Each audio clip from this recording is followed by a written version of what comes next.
तारा खातिर बस एक के बात कहा है, हमरा के एगो गीत बहुत पसंद बा जो कि मेरे दिल के बहुत करीब है और काफी लोगों ने पसंद भी किया है। मालूम है क्या? केहू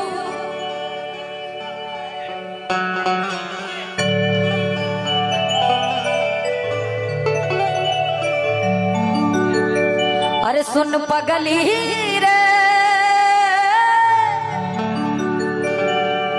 पागल कहे जमाना, क्योंकि ऐसे तो किसी के औकात नहीं है पागल कहने की, जब तक प्यार नहीं होता है ना। और जब हमारा पागलपन लोग देखते हैं ना तभी कहते हैं गोकरा चक्कर में पगला गई बा। अरे सुन पगली रे पागल कहे जमाना, लगता के मार जाइब नहीं ता जहर खाइब, लोगवा के सुनता सुन पगली रे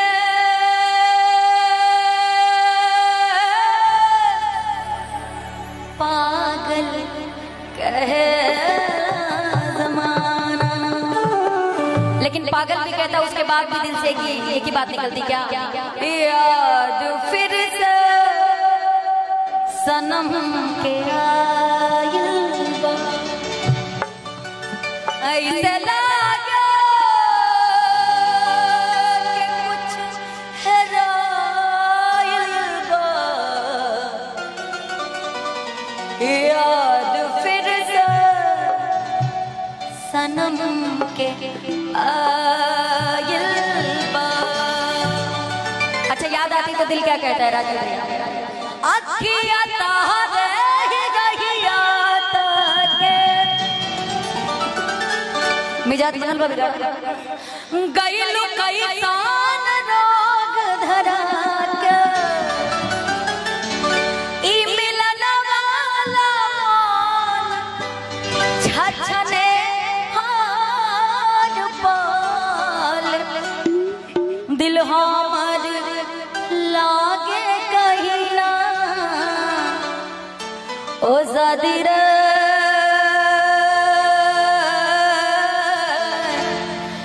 तेरे बिना भी क्या जीना।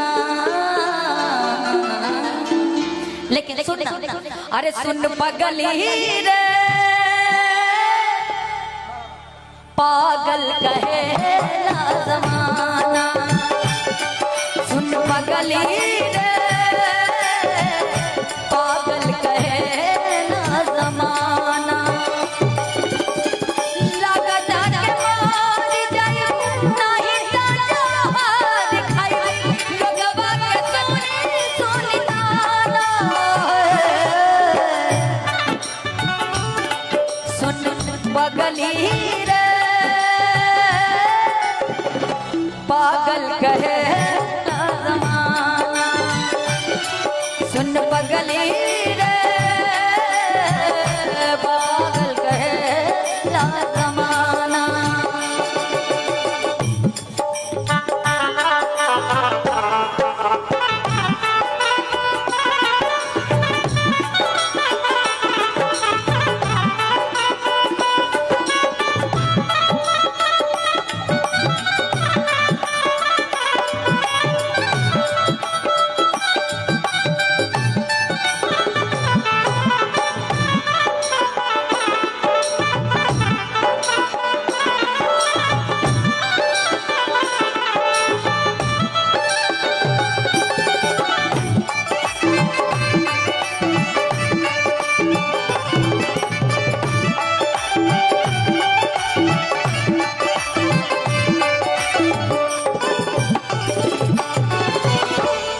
और कहते हैं हमके मैं खाना के आदत धरा के खुश बड़ो सरा के कोरबा में जाके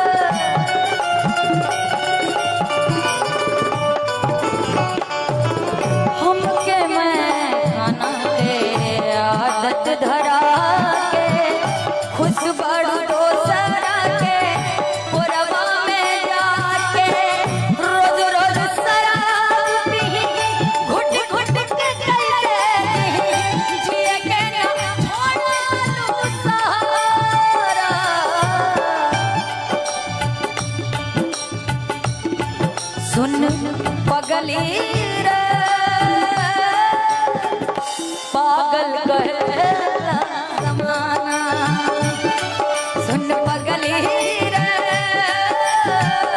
पागल कहेला जमाना।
लेकिन एक बात कहूं क्या, और इस दिल में क्या रखा है, और इस दिल में क्या रखा है, तेरा ही दर्द छुपा रखा है, तेरा ही दर्द छुपा रखा है, छीन के देखो दिल मेरा तो, छीन के देखो दिल मेरा तो, तेरा ही नाम लिखा रखा है, तेरा ही नाम लिखा रखा। प्यार के अफसाने सुने थे लोगों से, प्यार क्या होता है ये तूने बतलाया,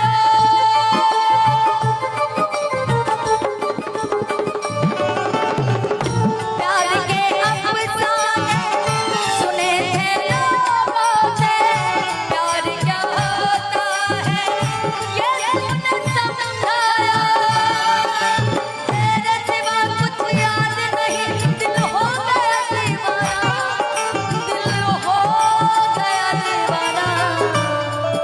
सुनो ना,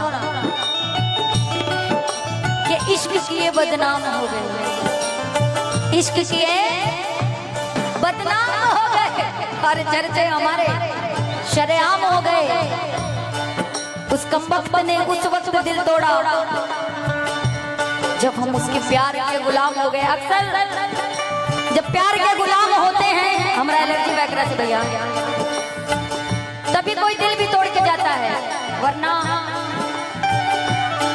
जब तक हम किसी को दिल से प्यार नहीं करेंगे, किसी का औकात नहीं हमारा दिल तोड़ के चला जाए।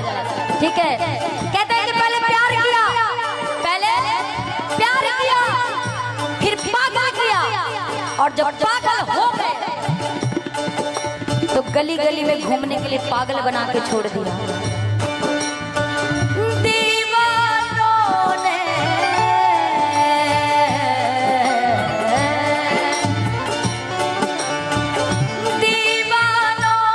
ने इस दुनिया में दर्द का नाम दबा, दर्द का नाम दबा रखा, सुन पगली रे।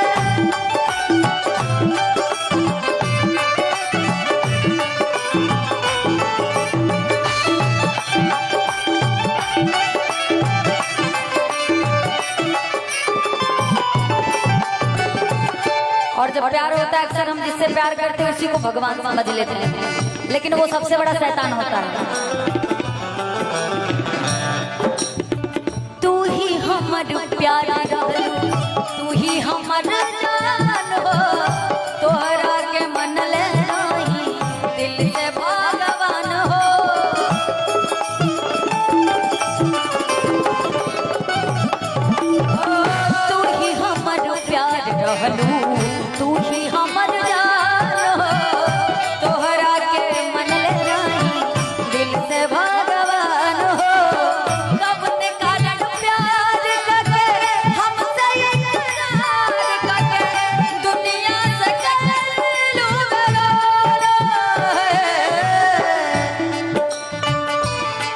सुन पगली रे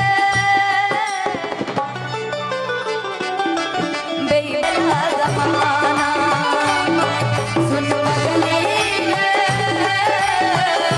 पागल कहेला।